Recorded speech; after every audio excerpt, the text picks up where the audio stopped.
வணக்கம். இந்த பதிவில் நம்ம என்ன பார்க்க போறோம்னா, கைரேகை ஜோதிடம்.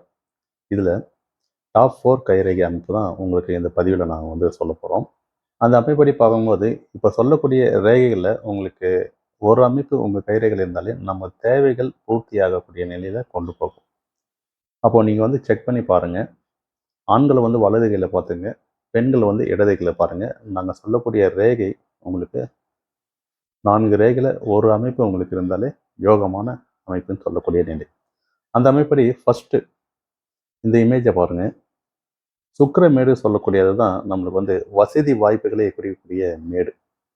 அந்த சுக்கிரமேட்ல இப்போ சர்க்கிள் பண்ணியிருக்கோம் பாருங்க. அந்த மாதிரி ஒரு அமைப்புல அந்த மேட்ல எந்த ஒரு தடை கோடுகளும் இருக்கக்கூடாது.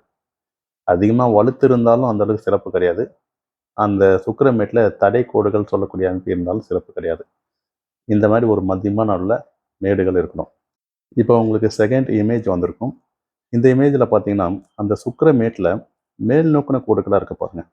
எந்த அளவுக்கு நம்மளுக்கு மேல் நோக்கின கோடுகளா இருக்கோ, அந்த அளவுக்கு நம்மளுக்கு வசதி வாய்ப்புகள் பெருகக்கூடிய அமைப்பு. வீடு, மண், ப்ராப்பர்ட்டி சார்ந்த விஷயங்கள், அதே நில வாகனங்கள், இதெல்லாம் நம்ம வாங்கக்கூடிய குடுப்பினை ஏற்படணும்னா இந்த சுக்கிரமேடு நல்லா இருக்கணும். தேர்ட் இமேஜை பாருங்க. அந்த செவ்வாய் மேடு சொல்லக்கூடிய அமைப்பு. இந்த செவ்வாய் மேடும் உங்களுக்கு சப்போர்ட் பண்ணணும். ஏன்னா, வீடு, மண், கார கிரகமே செவ்வாய் தான். அப்போ நம்ம ஒரு சொந்த வீட்டில் இருக்கணும்னா, அந்த செவ்வாய் மேடு சப்போர்ட் பண்ணலாம், சொந்த வீட்டில் இருக்க முடியாது.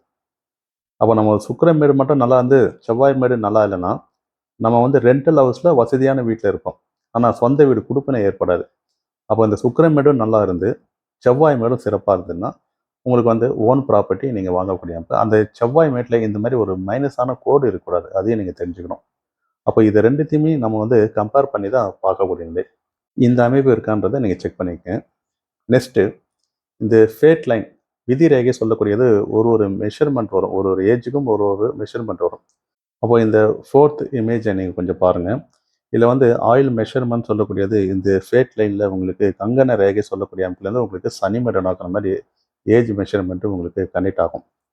அப்போ நம்மளுக்கு வசதியான வாழ்க்கையை வாழ்கிறது உங்களுக்கு சுக்கிரமேடு, செவ்வாய் மேடெலாம் சப்போர்ட் பண்ணுது. ஆனாலும் நம்மளுக்கு எப்போ மணி ஏர்ன் பண்ண முடியும், அதுக்கு உண்டான ரேகை அமைப்பு உங்களுக்கு ஃபிஃப்த் இமேஜில் நீங்கள் செக் பண்ணி பாருங்கள். புதன் ரேகை, தன ரேகை உங்களுக்கு கனெக்ட் ஆகணும். உங்கள் கைரேகையில் எந்த ஏஜில் உங்களுக்கு கனெக்ட் ஆகுதுன்றதை நீங்கள் செக் பண்ணிக்கங்க. அந்த ஏஜ்லேருந்து நீங்கள் இண்டிவிஜுவலாக மணி ஏர்ன் பண்ணக்கூடிய நிலை, வசதி வாய்ப்புகள் பெருகக்கூடிய அமைப்பு, இந்த மாதிரி ஒரு கேட்டகரியில் உங்களுக்கு கொண்டு போகும். அப்போ நீங்கள் பொறுமையாக செக் பண்ணுங்கள். ஆண்கள் வலது கையை பாருங்கள், பெண்கள் இடது கையில் பார்த்து செக் பண்ணிக்கங்க. நெக்ஸ்ட்டு உங்களுக்கு சிக்ஸ்த்து இமேஜ் இதையே நீங்கள் பாருங்கள். இதில் உங்களுக்கு தனரேகை, புதன் ரேகை சிறப்பாக இருந்து குரு மேடு சொல்லக்கூடியது ரொம்பவே முக்கியத்துவம். தன காரகன் சொல்லக்கூடியவங்களே குரு தான். மணி ஃப்ளோ உங்களுக்கு ஏற்படனா அந்த குரு மேடு சிறப்பாக இருந்தால் தான் உங்களுக்கு மணி ஏர்ன் பண்ணக்கூடிய அமைப்பு. அந்த குரு மேடு நல்ல ஒரு அருமையாக இருக்கும். அந்த குரு மேட்டில் திருசூல அமைப்புகள் இருக்கலாம்.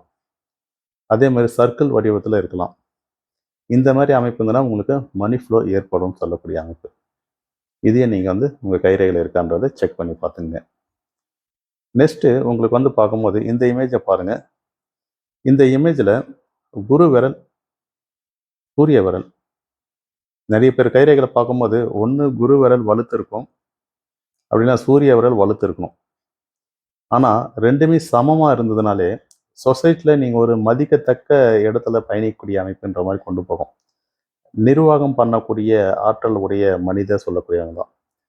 இப்போ இந்த இமேஜில் இருக்கிற மாதிரி உங்களுக்கு சமமாக இருந்ததுன்னா பொலிட்டிக்கல் நட்பு வட்டாரங்கள், அரசாங்கம் மூலியம் ஆதாயம் கிடைக்கக்கூடிய அமைப்பு, இந்த மாதிரி ஒரு கேட்டகரியில் போகும்.